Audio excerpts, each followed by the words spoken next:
Email verification failed on Betterment Fix. If you're having trouble verifying your email on Betterment, most people mistakenly blame the app.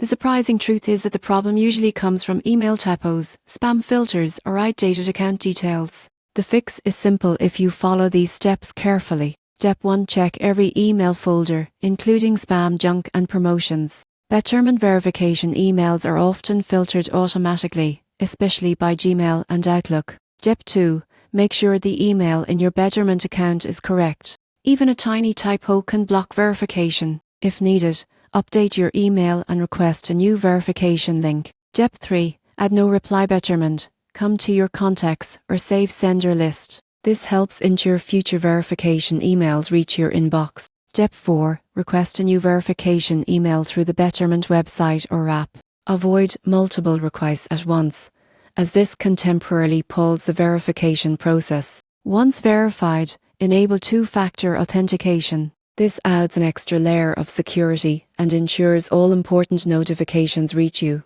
By following these steps, you can resolve Betterment email verification issues quickly, regain full access to your account, and manage your investments securely. Keeping your email accurate and properly managed is essential for a seamless Betterment experience.